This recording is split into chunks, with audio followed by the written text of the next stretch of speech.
ನಮ್ಮ ಜೊತೆ ಯುವ ಕಾಂಗ್ರೆಸ್ ಪ್ರಧಾನ ಕಾರ್ಯದರ್ಶಿ ಇದ್ದಾರೆ. ಇವರು ಬಾಹುಬಲಿ ಜೈನ್ ಅಂತ. ಇವರು ಅಲ್ಪಸಂಖ್ಯಾತರೆ. ನೀವು ಮುಸ್ಲಿಂ ಅಂತ ನೀವು ಮಾತ್ರ ಅಲ್ಪಸಂಖ್ಯಾತರಲ್ಲ. ಇದರಲ್ಲಿ ಕ್ರೈಸ್ತರು ಬರ್ತಾರೆ, ಪಾರಸಿ ಬರ್ತಾರೆ, ಬೌದ್ಧ ಬರ್ತಾರೆ, ಜೈನ್ಸ್ ಬರ್ತಾರೆ. ಹಾಗಾಗಿ ನೀವು ಅಲ್ಪಸಂಖ್ಯಾತರು ಹೌದಲ್ವಾ? ಈ ಯೋಜನೆಯನ್ನು ತಾವು ಸ್ವಾಗತ. ಅವ್ರು ಹೇಳಿದರು ಓಲೈಕೆ ಪಾಲಿಟಿಕ್ಸ್ ಅಂತ. ಇದನ್ನು ನೀವು ಒಪ್ತೀರಾ ಬಾಹುಬಲಿ ಜೈನ್ ಅವರೇ? ಮೊದಲನೇದಾಗಿ ಅವ್ರಿಗೆ ಏನಾಗ್ಬಿಟ್ಟಿದೆ ಅಂದರೆ, ಈಗ ನಮ್ಮ ಸಿದ್ದರಾಮಯ್ಯ ಸಾಹೇಬರು ಡಿ ಕೆ ಶಿವಕುಮಾರ್ ಸಾಹೇಬರು ನೋಡಿ ಅವ್ರಿಗೆ ತಡ್ಕೊಳಕ್ಕಾಗ್ತಾ ಇಲ್ಲ.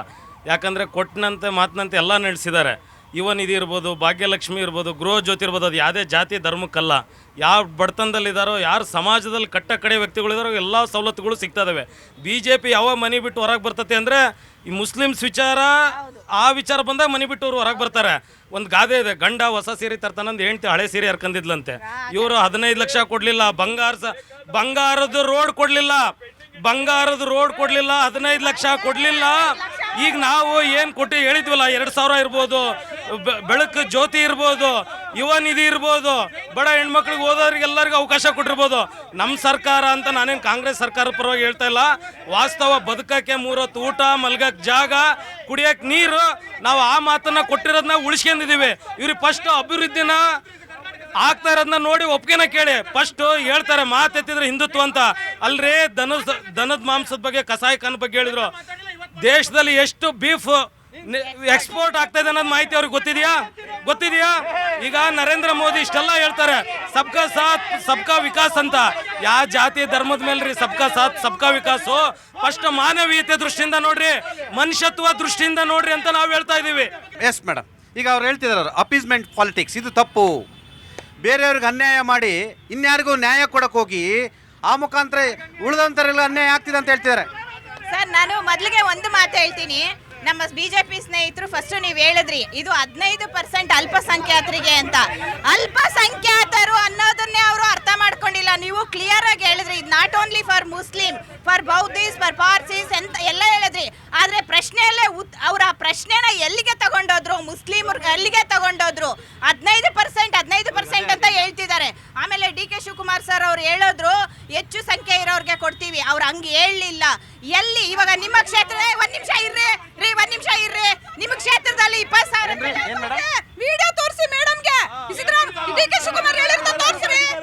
ಅವ್ರು ಏನ್ ಹೇಳಿದಾರೆ ಅಂತ ಗೊತ್ತಾಗುತ್ತೆ. ಹೆಚ್ಚು ಜನಸಂಖ್ಯೆ ಇರೋರಿಗೆ ಕೊಡ್ತೀವಿ ಅಂತ ಹೇಳಿದಾರೆ, ತೋರಿಸ್ರಿ.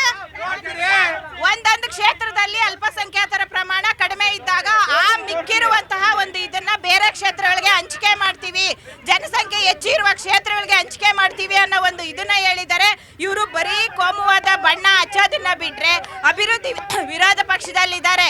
ಇವತ್ತಿನ ದಿವಸ ಏನು ಅಭಿವೃದ್ಧಿ ಆಗ್ಬೇಕು ಅನ್ನೋದ್ರ ಬಗ್ಗೆ ಪ್ರಶ್ನೆ ಎತ್ತೋ ಯಾವ ಒಂದು ಮನೋಭಾವನೆ ಇಲ್ಲ ಇವ್ರಿಗೆ.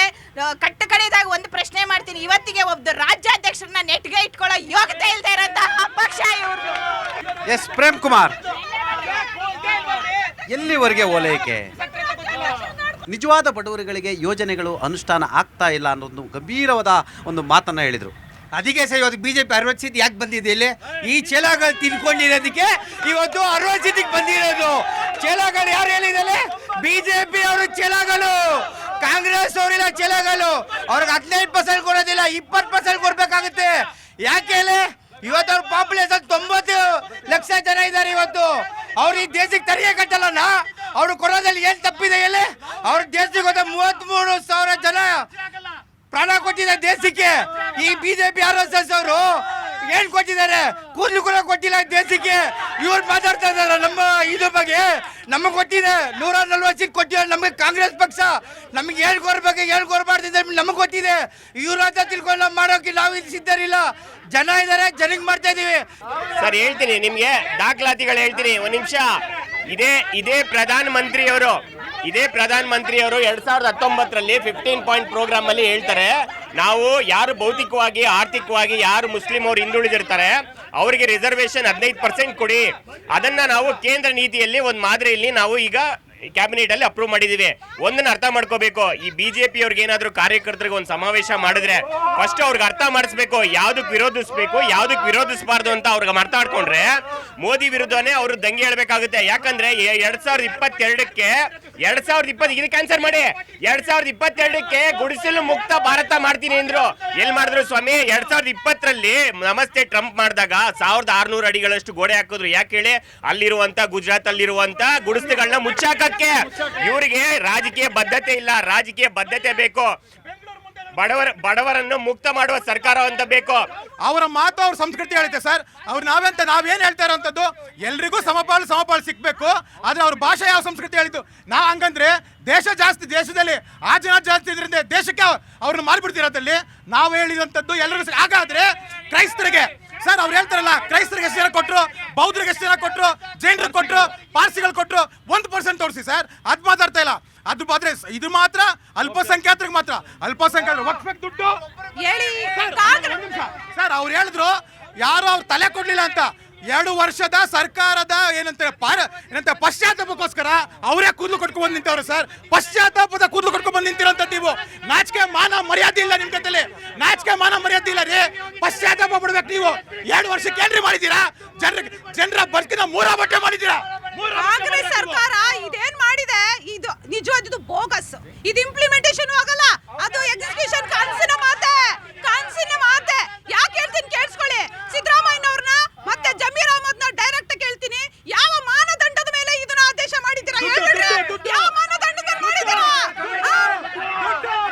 ಯಾವ ಮಾನದಂಡ ಅಂತ ಹೇಳ್ತಾರೆ. ಅವರಿಗೆ ಒಂದ್ ನಿಮಿಷ, ನಿಮ್ಗೆ ಯಾವ ಮಾನದಂಡ ಅಂತ ಗೊತ್ತಿಲ್ಲ ಅಲ್ವಾ? ನಾನು ಹೇಳ್ತೀನಿ ಕೇಳಿ. 2019ರಲ್ಲಿ ನಿಮ್ಮ ಪ್ರಧಾನ ಮಂತ್ರಿ ಮೋದಿ ಅವರೇ ಹೇಳಿದ್ದಾರೆ 15 ಪಾಯಿಂಟ್ ಪ್ರೋಗ್ರಾಮ್ ಅಲ್ಲಿ ನಾವು ರಿಸರ್ವೇಶನ್ ಕೊಡಬೇಕು ಅಂತ. Sir 1992 national commission for minorities ಹೇಳಿದ್ದು ಅದನ್ನೇ, ಮಂಡಲ್ ಕಮಿಷನ್ ಹೇಳಿದ್ದು ಅದನ್ನೇ, ಸರ್ದಾರ್ ವಲ್ಲಭಾಯ್ ಪಟೇಲ್ ಅವ್ರ ಕಾನ್ಸ್ಟಿಟ್ಯೂಟ್ ಅಸೆಂಬ್ಲಿ ಹೇಳಿದ್ದು ಅದನ್ನೇ, ರಿಸರ್ವೇಶನ್ ಕೊಡಬೇಕು. ಮೇಡಮ್ ಒಂದ್ ನಿಮಿಷ, ನಿಮ್ಗೊಂದು ಅರ್ಥ ಕೊಟ್ಟು ನಿಮ್ಗೆ ಏನ್ ಹೇಳ್ತೀನಿ, ವಾಸ್ತುಸ್ಥಿತಿ ಗೊತ್ತಿಲ್ಲ ಸರ್. 34,000ಕ್ಕಿಂತ ಹೆಚ್ಚು ಅಧಿಕ ಮನೆಗಳು ಖಾಲಿ ಬಿದ್ದಿದ್ದಾವೆ. ಆ ಖಾಲಿ ಇರೋ ಮನೆಗಳು ಕಟ್ಟಿರೋದು ತೆರಿಗೆ ಹಣದಿಂದ. ಆ ತೆರಿಗೆ ಹಣನ ವಾಪಸ್ ತಗೋಬೇಕು. ಬಡವರಿಗೆ ಸೂರು ಕೊಂಡು ಕೊಡಬೇಕು. ಒಬ್ಬ ಮನುಷ್ಯನಿಗೆ ಸೂರು ಕೊಟ್ಟು, ಅಲ್ಪಸಂಖ್ಯಾತರಿಗೆ ಅಂತಲ್ಲ ರೀ. ನಿಮ್ಗೆ ಮುಸ್ಲಿಂ 11 ವರ್ಷದಲ್ಲಿ ಅವ್ರು ಏನು ಮಾಡಿಲ್ಲ ಸರ್. ಬರೀ ಮುಸ್ಲಿಂ ಸಬ್ಕಾ ಸಾಥ್ ಮುಸ್ಲಿಂ ಮಠಸ್ ಇಷ್ಟೇ ಅವ್ರು ಮಾಡ್ತಾ ಇರೋದು. ನಿಜವಾದ ಬಡವರಿಗೆ ಅಲ್ಪಸಂಖ್ಯಾತರಿಗೆ ಆಗ್ಲಿ ತಲುಪುತ್ತಾ ಯೋಜನೆಗಳು. ಅವ್ರು ಒಂದು ಮಾತು ಹೇಳಿದ್ರು, ಎಲ್ಲ ಚೇಲಗಳಿಗೆ ಹೋಗುತ್ತೆ ಸರ್. ಇವಾಗ ಅವ್ರಿಗೆ ಅಲ್ಪಸಂಖ್ಯಾತರು ಹೌದು ಸರ್, ಬೇರೇನು ಮಾತಾಡಲ್ಲ. ಅವ್ರ ತರ ವಿಷಾಂತರ ಮಾತಾಡಲ್ಲ. ಅಲ್ಪಸಂಖ್ಯಾತರು ಅಂತ ಹೇಳಿದೆ, ಅದರಲ್ಲಿ ಬೌದ್ಧರು, ಪಾರ್ಸಿಗಳು, ಜೈನರು, ಸಿಖ್ರು ಮತ್ತೆ ಮುಸ್ಲಿಮರು ಬರ್ತಾರೆ.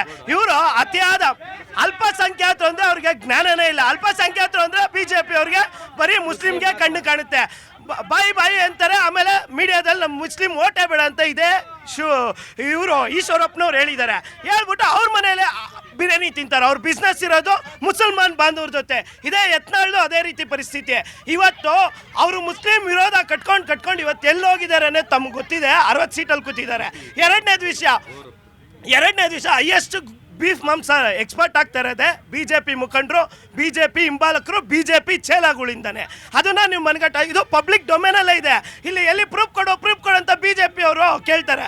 ನಾನು ಪಬ್ಲಿಕ್ ಡೊಮೇನಲ್ಲೇ ಇದೆ. ಇನ್ನೊಂದು ಮಾತು ಹೇಳ್ತೀನಿ ಸರ್. ಇವಾಗ ಅಲ್ಪಸಂಖ್ಯಾತರಿಗೆ 10% ಇದ್ದಿದ್ದು 5% ಹೆಚ್ಚಾಗಿದೆ. ಅಷ್ಟಕ್ಕೆ ಅವ್ರು ತಡ್ಕೊಳ್ಳೋದಿಲ್ಲ.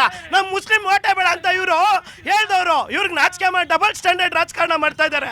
ಇನ್ನೊಂದು ಬಚಾವತ್ತು ವರದಿಯಲ್ಲಿ ಏನಿದೆ ಅದನ್ನೇ ಜಾರಿಗೆ ತಂದಿದ್ದೀವಿ ಹೊರತು ಆ ವರದಿ ಓದಿದ್ರೆ ಇವ್ರು ಈ ತರ ಬೀದಿಗೆ ಬಂದು ಅವತಾರಗಳು ಆಡಲ್ಲ. ಇವರು ಹೇಳ್ತಾರಲ್ಲ, ಅತಿಯಾದ ಓಲೈಕೆ ರಾಜಕಾರಣದಲ್ಲೇ ದೇಶಾದ್ಯಂತ ಕಾಂಗ್ರೆಸ್ ಅಧಿಕಾರವನ್ನು ಕಳೆದುಕೊಂಡಿದೆ. ಬಹುಸಂಖ್ಯಾತ ಹಿಂದೂಗಳಿಗೆ ಎಲ್ಲೊಂದು ಕಡೆ ಕಾಂಗ್ರೆಸ್ನ ಈ ಅಪೀಸ್ಮೆಂಟ್ ಪಾಲಿಟಿಕ್ಸ್ನಿಂದ ವೋಟ್ ಬ್ಯಾಂಕ್ ನಿಮಗೆ ದಿನೇ ಕಡಿಮೆ ಆಗ್ತಿದೆ ಅಂತ ಹೇಳ್ತಿದ್ದಾರೆ. ಇವೆಲ್ಲವೂ ಕೂಡ ಅದರ ಭಾಗವಾ ಸರ್? ಏನೂ ಇಲ್ಲ. ಕರ್ನಾಟಕ ರಾಜ್ಯದಲ್ಲಿ ಆಗಿರೋದು ಇಷ್ಟೇ. BJP ಅವ್ರಿಗೆ JDS ಅವ್ರಿಗೆ ಅಧಿಕಾರ ಇಲ್ಲ, ಮಾಡೋ ಕೆಲಸ ಇಲ್ಲ. ಏನಾದರೂ ಒಂದು ಕಾಂಗ್ರೆಸ್ ಸರ್ಕಾರ ಜನಕ್ಕೆ ಒಂದು ಒಳ್ಳೆ ಕೆಲಸ ಮಾಡ್ತಂದ್ರೆ ಬೀದಿಗೆ ಬಂದು ಬಾಯಿ ಪಡ್ಕೊತಾರೆ. ಪಾಪ ಏನು ಗೊತ್ತಾ, ಜನಸಂಖ್ಯೆಗೆ ಅನುಗುಣವಾಗಿ ಮೀಸಲಾತಿ ಹೆಚ್ಚಳ ಮಾಡಿದ್ದಾರೆ. ವಸತಿ ಇಲಾಖೆಯಲ್ಲಿ ಜನಸಂಖ್ಯೆ ಅನುಗುಣವಾಗಿ ಮಾಡ್ತಾ ಇದ್ದಾರೆ. ಇವರು ಇವಾಗ ಗೋಮಾತೆ ಬಗ್ಗೆ ಮಾತಾಡ್ತಾರೆ ಯದುಕುಮಾರ್ ಅವರು. ಸರ್ ಅವ್ರಿಗೊಂದು ಮಾತು ಹೇಳಕ್ಕೆ ಇಷ್ಟಪಡ್ತೀನಿ. ಇವತ್ತು ಬೀಫ್ ಎಕ್ಸ್ಪೋರ್ಟಲ್ಲಿ ಇಂಡಿಯಾ 2nd ಪ್ಲೇಸಲ್ಲಿದೆ ಸರ್. ಇದ್ರ ಯಾರು ಮಾತಾಡೋಕ್ಕಾಗಲ್ವಾ ಇವ್ರ ಕೈಯಲ್ಲಿ? ಬೀಫ್ ಎಕ್ಸ್ಪೋರ್ಟ್ 2nd ಪ್ಲೇಸ್ ಅಂದರೆ ಇವರು ಗೋಮಾತೆ ಹೆಸರು ಹೇಳ್ಕೊಂಡು ಓಟ್ ಕೇಳ್ತಾರೆ. ಹಿಂದುತ್ವದಲ್ಲಿ ಹೆಸರು ಹೇಳ್ಕೊಂಡು ಓಟ್ ಕೇಳ್ತಾರೆ. ಇವತ್ತು ಬೀಫ್ ಎಕ್ಸ್ಪೋರ್ಟ್ 2nd ಪ್ಲೇಸು ಎಲ್ಲಿದೆ ಸರ್? ಯಾವ ಮಾನ ಮರ್ಯಾದೆ ಇಟ್ಕೊಂಡು ಕೇಳ್ತಾರೆ ಸರ್? 2.9 ಇರೋರು ದೇಶ ಹಿಡಿತದಲ್ಲಿ ಇಟ್ಕೊಂಡಿದ್ದಾರೆ. 18 ಪಾಯಿಂಟ್ ಸಮಥಿಂಗ್ ಇರೋರು ಮೀಸಲಾತಿ ಕೇಳ್ತಾರೆ. ತಪ್ಪ ಸರ್? 5-6 ಸರ್ ಬೌದ್ಧ, ಸಿಕ್ಕು, ಬುದ್ಧ, ಮುಸ್ಲಿಮ್ಸು ಸರ್ 6-7 ಧರ್ಮಗಳು ಬರ್ತವೆ. 6-7 ಧರ್ಮಕ್ಕೆ ಅವರು ಜನಸಂಖ್ಯೆಗೆ ಅನುಗುಣವಾಗಿ ಮೀಸಲಾತಿ ಜಾಸ್ತಿ ಮಾಡಿದರೆ ತಪ್ಪೇನಿದೆ? ಇವತ್ತು ಮಾಡೋ ಕೆಲಸ ಇಲ್ದಿರ ಬಂದು ಬೀದಿಯಲ್ಲಿ ಬಾಯಿ ಪಡ್ಕೊಂಡ್ರೆ ಏನು ಪ್ರಯೋಜನ ಇಲ್ಲ ಸರ್. ಸರ್ ಸಿದ್ದರಾಮಯ್ಯ ಅವರು ಒಳ್ಳೆ ಕೆಲಸ ಮಾಡ್ತಾ ಇದ್ದಾರೆ, ಅದ್ರಲ್ಲಿ 2 ಮಾತಿಲ್ಲ. ಎಸ್ ಸರ್, ತಾವು ಅಲ್ಪಸಂಖ್ಯಾತ ಇದ್ದೀರಿ ಅನ್ಸುತ್ತೆ. BJP ನಿಮ್ಮನ್ನ ಉರಿದು ಮುಖಕ್ಕೆ ರೆಡಿ ಮಾಡ್ತಿದ್ದಾರೆ. ಹೌದು. ಸರ್ ಅವ್ರಿಗೆ ಅದ್ರ ಬಗ್ಗೆ ಅರಿವಿಲ್ಲ ಸರ್. ಅವ್ರು ಏನು ಮಾತಾಡ್ತಾ ಇದ್ದಾರೆ ಅಂತ ಅವ್ರಿಗೆ ಗೊತ್ತಾಗ್ತಿಲ್ಲ. ಯಾಕಂದರೆ ಈಗ ಜನಸಂಖ್ಯೆ ಆಧಾರದ ಮೇಲೆ ಇದನ್ನ 10% ಇದ್ದಿದ್ದನ್ನ 5% ರೈಸ್ ಮಾಡಿದ್ದಾರೆ. ಅವ್ರಿಗೆ ಅದ್ರ ಬಗ್ಗೆ ಜ್ಞಾನ ಇಲ್ಲ ಅನ್ಸುತ್ತೆ. ಹೇಳ್ತಾ ಇದ್ದೀನಿ, ಒಂದು ಸ್ವಲ್ಪ ಕೇಳ್ಕೊಳ್ಳಿ. ನಮ್ಮ ರಾಜ್ಯದಲ್ಲಿ 1,09,00,000 ಎಸ್ಸಿಗಳಿದ್ರೆ 78 ಲಕ್ಷ ಜನ ನಮ್ಮ ಅಲ್ಪಸಂಖ್ಯಾತರು ಇದ್ದಾರೆ. ಅದನ್ನು ಅರ್ಥ ಮಾಡ್ಕೊ. ಆ ಜನಸಂಖ್ಯೆ ಆಧಾರದ ಮೇಲೆ 5% ಜಾಸ್ತಿ ಮಾಡಿರೋದಕ್ಕೆ ಇವರಿಗೆ ಅರ್ಥ ಆಗ್ತಾ ಇಲ್ಲ, ಅದನ್ನು ಅರಗಿಸ್ಕೊಳಕ್ ಆಗ್ತಾ ಇಲ್ಲ. ಯಾಕಂದ್ರೆ BJP ಅವ್ರಿಗೆ ಹೇಳಿ ಒಂದು ಕಡೆ ಬಂದು ಇವರು ನಾವು ಜನರ ಪರವಾಗಿದ್ದೀವಿ, ಎಲ್ಲರಿಗೆ ಸಮಬಾಳು ಅಂತಾರೆ. ಇವ್ರು ಮಾಡ್ತಾ ಇರೋದು ನೋಡಿ. ಈಗ ಇವ್ರು ಎಲ್ಲರ ಜೊತೆ ಇದ್ದಿದ್ರೆ ಈಗ ಅಲ್ಪಸಂಖ್ಯಾತರಿಗೆ ಸಿಕ್ಕಿರುವಂಥ ಒಂದು 5% ಇವರು ಸಮರ್ಥಿಸಬೇಕಾಗಿತ್ತು. ಏನಕ್ಕೆ ಸಮರ್ಥಿಸ್ತಿಲ್ಲ? ಯಾಕಂದ್ರೆ ಇವ್ರಿಗೆ ಕೇವಲ ಅದು ಮುಸ್ಲಿಮ್ಸ್ ಹೋಗ್ತಾ ಇದೆ ಅಂತ ಇವ್ರಿಗೆ ಭ್ರಮೆಯಲ್ಲಿದ್ದಾರೆ.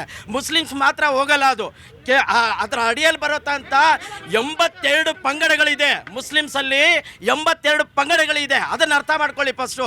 ಆ ಪ್ರತಿಯೊಂದು ಪಂಗಡಕ್ಕೂ ಅದರಲ್ಲಿ ಸಮಬಾಳು ಹೋಗುತ್ತೆ, ಸಮಪಾಲು ಸಿಗುತ್ತೆ ಎಲ್ಲರಿಗೂ. ಕೇವಲ ಮುಸ್ಲಿಮರಿಗೆ ಸಿಗಲ್ಲ, ಪ್ರತಿಯೊಬ್ಬ ಸಿಖ್ಖರಿಗೂ ಸಿಗುತ್ತೆ, ಕ್ರೈಸ್ತರಿಗೂ ಸಿಗುತ್ತೆ, ಪಾರ್ಸಿಗಳಿಗೂ ಸಿಗುತ್ತೆ, ಎಲ್ಲರಿಗೂ ಸಿಗುತ್ತೆ. ಅದನ್ನು ಅರ್ಥ ಮಾಡ್ಕೊಳ್ಳಿ ಫಸ್ಟು. ಅರ್ಥ ಮಾಡ್ಕೊಂತೀರಾ ಏನೇನೋ ಮಾತಾಡೋದು ತಪ್ಪದು. ಇಲ್ಲಿ ಬಂದು ರೋಡಲ್ಲಿ ಬಂದು ನಾವು ಗೋಮಾತೆನ ರಕ್ಷಣೆ ಮಾಡ್ತೀವಿ ಅಂತಾರೆ. ದೇಶದಲ್ಲೇ 2nd ಸ್ಥಾನದಲ್ಲಿ ಇದೆ ನಮ್ಮ ಬೀಫ್ ಎಕ್ಸ್ಪೋರ್ಟ್ ಮಾಡೋದ್ರಲ್ಲಿ. ಅದನ್ನ ತಡೆಯಕ್ಕೆ ತಾಕತ್ತಿದೆಯಾ ಅವ್ರಿಗೆ? ಅದನ್ನ ತಡೀರಿ ನೋಡೋಣ, ಅದನ್ನ ತಡೆದು ತೋರಿಸ್ಲಿ ನೋಡೋಣ. ಇವರು ಅದಾಗಲ್ಲ. ಇವ್ರಿಗೆ ಕೇವಲ ಏನಂದ್ರೆ ಮುಸ್ಲಿಮ್ಸ್ ಅಂತ ಹೆಸರು ಬಂದ್ಬಿಟ್ರೆ ಎದ್ದು ಬಿಡ್ತಾರೆ ಇವರು. ಮುಸ್ಲಿಮ್ಸ್ ಅಂತ ಬಂದ್ಬಿಟ್ರೆ ಅವ್ರು ಎದ್ದು ಬಿಡ್ತಾರಾ? ಹೌದೌದು, ಅವರಿಗೆ 3rd ಗ್ರೇಡ್ ಸಿಟಿಸನ್ಗಳ ತರ ಮುಸ್ಲಿಂ ಅವ್ರನ್ನ ನೋಡ್ಬೇಕು. ಅವರು ಪಾಕಿಸ್ತಾನದ ಮುಸ್ಲಿಂ ಅವ್ರನ್ನ ಪ್ರೀತಿಸ್ತಾರೆ. ಪ್ರತಿ ಸರಿ ವಿಷಯಗಳಂತಂದಾಗ ಪಾಕಿಸ್ತಾನ ಮುಸ್ಲಿಮ್ಸನ್ನ ಪ್ರೀತಿಸ್ತಾರೆ, ಭಾರತದ ಮುಸಲ್ಮಾನರನ್ನ ದ್ವೇಷಿಸ್ತಾರೆ. ಯಾಕೆ ನೀವು ಪಾಕಿಸ್ತಾನದ ಮುಸ್ಲಿಮರನ್ನ ಪ್ರೀತಿ ಮಾಡ್ತೀರಾ? ನೀವು ಅವ್ರು ಹೇಳ್ತಿದ್ದಾರೆ ವಿನಾಯಕ್ ಅವರು, ನೀವು ಪಾಕಿಸ್ತಾನದ ಮುಸ್ಲಿಂ ಪ್ರೀತಿ ಮಾಡ್ತೀರಾ, ಭಾರತದ ಮುಸ್ಲಿಂಗಳನ್ನ 3rd ರೇಟ್ ಮಾಡ್ತೀರಾ? ಅವ್ರು ಹೇಳ್ತಾರಲ್ಲ ಪಾಕಿಸ್ತಾನ ಪ್ರೀತಿ ಮಾಡಿ, ಅವ್ರನ್ನ ಒಂದ್ಸತಿ ಪಾಕಿಸ್ತಾನ ಬಿಟ್ಟು ಬರ್ಲಿ ಕಾಂಗ್ರೆಸ್ ಅವ್ರು, ನಾವು ಗೊತ್ತಾಗ್ತಾರೆ ಗತಿ ಅಂತ. ಆಮೇಲೆ ಅವ್ರೇನು ಹೇಳಿದ್ರು 78,000 ಜನ ಅಲ್ಪಸಂಖ್ಯಾತರಿಗೆ ಕೊಡ್ತಾರೆ. 78 ಲಕ್ಷದಲ್ಲಿ ಬರೀ ಮುಸಲ್ಮಾನರು ಬಂದ್ರೆ ಇದಾರ? ಸಿಖ್ ಅವ್ರು ಇಲ್ವಾ? ಜೈನಿಸಮ್ ಅವ್ರು ಇಲ್ವಾ? ಈಗ ಜೈನ ಅವ್ರನ್ನ ಮುನಿಗಳು ಹತ್ಯೆ ಆಗಿದೆ, ಅವ್ರೇನು ಇದು ಮಾಡಿದ್ದಾರೆ, ತನಿಖೆ ಮಾಡಿದ್ದಾರೆ. ಅದನ್ನ ಹೇಳಿ, ಅವ್ರಿಗೆ ಮಾನ್ಯತೆ ಇದು ಮಾಡಿಲ್ವ ಅವರು? ಆಮೇಲೆ ಇವ್ರು ಪದಗಳು ಯೂಸ್ ಮಾಡ್ತಾ ಇದಾರಲ್ಲ, ಯಾವ ಪದಗಳು? ಅದು ಕಾಂಗ್ರೆಸ್ ಸಂಸ್ಕೃತಿನ ಇಲ್ಲೇ ಗೊತ್ತಾಗತ್ತೆ. ಇಲ್ಲಿ ಇದನ್ನ ಪ್ರೂವ್ ಮಾಡಿ ತೋರಿಸ್ಲಿ ಅವರು. ಸಾವಿರಾರು ಪಂಚಾಯತಿಗಳಿಗೆ ಇದು ಅನುಕೂಲ ಆಗುತ್ತೆ. 34,000 ಏನು ಫಲಾನುಭವಿಗಳಿದ್ದಾರೆ ಅವ್ರಿಗೂ ಅನುಕೂಲ ಆಗುತ್ತೆ. ಇದರಲ್ಲಿ ಯಾವುದೇ ಥರ ತಾರತಮ್ಯ ಬೇಡ. ಒಂದೇ ಒಂದು ಜಾತಿನ ಒಂದೇ ಒಂದು ಧರ್ಮ ಇಟ್ಕೊಂಡು ಮಾತಾಡಬೇಡಿ. ಇಲ್ಲಿ OBC SC/STಗೆ ಏನೋ ಅನ್ಯಾಯ ಆಗುತ್ತೆ ಅಂತಲ್ಲ, 5% ಜಾಸ್ತಿ ಮಾಡಿದ್ದಾರೆ. ಇದನ್ನು ದಯವಿಟ್ಟು ಎಲ್ಲ ಗೊಂದಲಕ್ಕೆ ಈಡಾಗಬಾರ್ದು. ಎಲ್ಲ ನೀಟಾಗಿ ಮಾಡಿದ್ದಾರೆ, ಇದನ್ನು ಪ್ಲಾನ್ಡಾಗಿ. ಇದರಲ್ಲಿ ಸಾವಿರಾರು ಪಂಚಾಯತಿಗಳಿಗೂ ಕೂಡ ಅನುಕೂಲ ಆಗುತ್ತೆ. ಎಸ್ ಸರ್, ನೀವು ಇದು ಒಪ್ತೀರಾ ಸರ್? ಸರ್, ಇವಾಗ ಕಾರ್ಯಕರ್ತರು ಆಯಾ ಪಕ್ಷದ ಕಾರ್ಯಕರ್ತರು ಆಯಾ ಪಕ್ಷದ ಬಗ್ಗೆ ಅಭಿಮಾನದಲ್ಲಿ ಮಾತಾಡ್ತಾರೆ. ನಿಜವಾಗ್ಲೂ ಇಲ್ಲಿ ಅರ್ಥ ಮಾಡ್ಕೋಬೇಕಾಗಿದ್ದು, ಮೀಸಲಾತಿ ಅನ್ನೋದು ನಿಜವಾದ ಬಡವರಿಗೆ ತಲುಪಬೇಕು. ಯಾಕಂದರೆ ಇವತ್ತು ಬಡವರಿಗೆ ಕ್ವಾರ್ಟರ್ಸ್ಗಳನ್ನು ಕಟ್ಕೊಟ್ಟಿದ್ದಾರೆ, BDAದವರು ಇವರು ಕ್ವಾರ್ಟರ್ಸ್ ಕಟ್ಕೊಟ್ಟಿದ್ದಾರೆ. ಬಟ್ ಅಲ್ಲಿ ಹೋಗಿ ಚೆಕ್ ಮಾಡಿಸಿ ನೀವು, ಆ ಮನೆಯಲ್ಲಿ ಇರುವಂಥವ್ರದ್ದು ಕನಿಷ್ಠ ಒಂದು 10 ಮನೆ ಆದರೂ ಇರುತ್ತೆ, ಸ್ವಂತ ಮನೆಗಳು. ಬಡವರಿಗೆ ಸಿಗ್ತಾ ಇಲ್ಲ ಇಲ್ಲಿ. ಯಾಕಂದರೆ ಮುಸ್ಲಿಂ ಬಾಂಧವರು ಅಷ್ಟೇ ತಿಳ್ಕೋಬೇಕು. ಸುಮ್ಮನೆ ರಾಜಕಾರಣಿಗಳು ಹೇಳ್ತಾರೆ, ಅವರ ಮಾತಿಗೆ ಮರಳಾಗಿ ಇವರ ಸಮುದಾಯದ ಬಡವರ ಬದುಕನ್ನು ಹಾಳು ಮಾಡೋಂಥದ್ದು ಮಾಡಬಾರ್ದು ಯಾರನ್ನು. ಆ ಬಡವರಿಗೆ ನಿಜವಾದ ಒಂದು ಎಜುಕೇಷನ್ ಕೊಡಿಸಿ, ಅವ್ರನ್ನ ವಿದ್ಯಾವಂತರನ್ನ ಮಾಡಿ, ಈ ದೇಶದಲ್ಲಿ ಏನು ನಡೀತಾ ಇದೆ, ಏನು ಅನಾಚಾರಗಳು ನಡೀತಾ ಇದೆ, ಏನು ಭ್ರಷ್ಟಾಚಾರ ನಡೀತಾ ಇದೆ, ಅದನ್ನು ಫಸ್ಟು ಅವ್ರಿಗೆ ಅರ್ಥ ಮಾಡಿಸ್ಬೇಕು. ಅದು ಬಿಟ್ಕೊಂಡು ನಾವು ಮೀಸಲಾತಿ ಯೋಗ್ಯತೆ ಇರೋರಿಗೆ ಕೊಡಲಿ, ಯಾರು ಅದಕ್ಕೆ ಅರ್ಹರಿದ್ದಾರೋ ಅವರಿಗೆ ಕೊಡಬೇಕು. ಇದು ಯಾರಿಗೋ ಹೋಗಬಾರ್ದು. ನಮ್ಮ ಅಧ್ಯಕ್ಷರು ಹೇಳಿದಾಗೆ ಯಾರಿಗೋ ಹೋಗಬಾರ್ದು, ಇದು ಇರೋರಿಗೆ ಇರಬಾರ್ದು ಅನ್ನೋದು ನನ್ನ ಅಭಿಪ್ರಾಯ ಸರ್.